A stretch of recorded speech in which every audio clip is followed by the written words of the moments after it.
মিষ্টিমুখ ছাড়া কি আর সন্ধ্যা জমে? তাই আজ নিজের হাতেই ঝটপট রেঁধে ফেললাম দারুণ স্বাদের সেমাই। ঘন দুধ, কিশমিশ আর বাদামের ঘ্রাণে পুরো ঘর মমা করছে।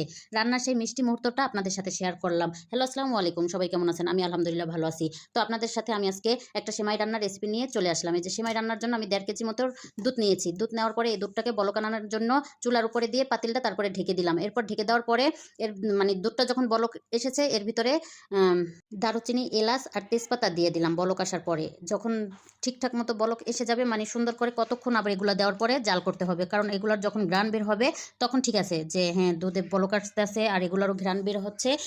কে কীরকমের সময় রান্না করেন তা তো জানি না, আমি যেভাবে রান্না করতেছি এটা আপনাদের সাথে ট্রাই করতেছি। তো ভয়েস দিতে গিয়ে একটু আনইজি ফিল করতেছি। সবসময় লং ভিডিওগুলো আমি ভয়েস দিতে গেলে বারবার হিমশিম খাই যে হচ্ছে কিনা বা হবে কিনা এরকমের লাগে। আপনাদেরও হয়তো বা সবারই এরকমের লাগে, তো আমারও এরকমের লাগে। তো এরপরে দারুচিনি, এলাচ, তেজপাতা দেওয়ার পরে আমি এখানে 1 কাপ পরিমাণ চিনি মিক্সড করলাম। চিনিটা যার যার স্বাদ মতো দিবেন, আমি যেরকমের খাই আমি সেরকমের দিলাম। আর যেহেতু সেমাই মিষ্টি খাবারে মিষ্টি না হলে কিন্তু ভালো লাগে না, তো আমি এর জন্য একটু বেশি পরিমাণে দিয়েছি। আর সেমাইটা কিন্তু খেয়ে অসাধারণ মজা, অনেক বেশি মজা হয়েছিল সেমাইটা। তো এই যে দেখেন চিনি দেওয়ার পরে আবার ঢেকে দিলাম। ঢেকে দেওয়ার পরে সুন্দর মতো বলক আসছে। আসার পরে তো আবার কতক্ষণ দুধটা আর কি ঘন করার জন্য নেড়েচেড়ে সুন্দর মতো বারবার নাড়তাছি যাতে দুধটা একটু ঘন হয়। এরপর পাউডার দুধ অ্যাড করতে চাইছিলাম, কিন্তু আমার ঘরে পাউডার দুধ ছিল না, অল্প একটু ছিল। এরপরে আবার নতুন করে প্যাকেট খুলে তারপরে পাউডার দুধ অ্যাড করেছি এখানে, কারণ যদি পাউডার দুধ দেন তাহলে দেখবেন যে ক্রিমি একটা ভাব চলে আসবে সেমাইটার ভিতরে। আর যদি পাউডার দুধ যাদের ঘরে না থাকে তারা একটু দুধটা চেষ্টা করবেন বেশি করে জাল করে গাঢ় করে নিতে। আর যাদের ঘরে পাউডার দুধ থাকে তারা 2-3 বলক দেওয়ার পরে একটু পাউডার দুধ অ্যাড করে দিলে সেমাইটা যখন রান্না করবেন তখন দেখবেন দুধটা একটু ক্রিমি ভাব আসছে আর খেতেও অনেক টেস্ট হয়। তো এই যে পাউডার দুধ তারপরে অ্যাড করে দিলাম। অ্যাড করে দেওয়ার পরে এই যে এই মশলাগুলো আছে না, এই মশলাগুলো আবার কিন্তু সেমাইয়ের ভিতরে মুখের ভিতরে পড়লে, কামড় পড়লে কেমন একটা লাগে, এই জন্য এগুলো আমি তুলে ফেলে দেবো।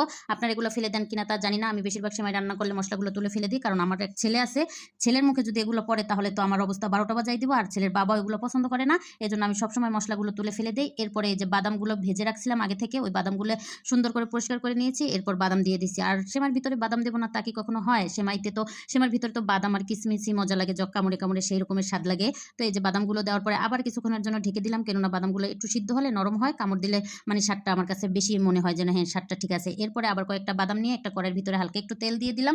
তেল দিয়ে বাদামগুলো একটু ভেজে নিব। আর আপনারা কিশমিশ কে কিরকমের দেন তা কিন্তু আমি জানি না, আমি কিন্তু হালকা একটু তেলে ভেজে নেই, কারণ তখন যদি এরকম করে দেই তাহলে সেমাইয়ের স্বাদটা আরেকটু বাড়ে, কিশমিশটা কামড়ে কামড়ে অনেক মজা হয়। তো আপনারা অবশ্যই এরকমের একদিন একটু কিশমিশটা আর বাদামটা একটু তেলের ভিতরে দিয়ে ভেজে তারপর দিয়ে খেয়ে আমাকে কমেন্ট করে জানাবেন। তো এই যে দেখেন আমার সেমাই রান্নার শেষ পর্যায়ে। এরপরে এই যে সেমাইটা দিয়ে দেবো। আর দুধটা কিন্তু অবশ্যই একটু ঠান্ডা করে নেবেন। ঠান্ডা করে যদি সেমাইটা দেন না, ওর ভিতরে বেশি নরম হয়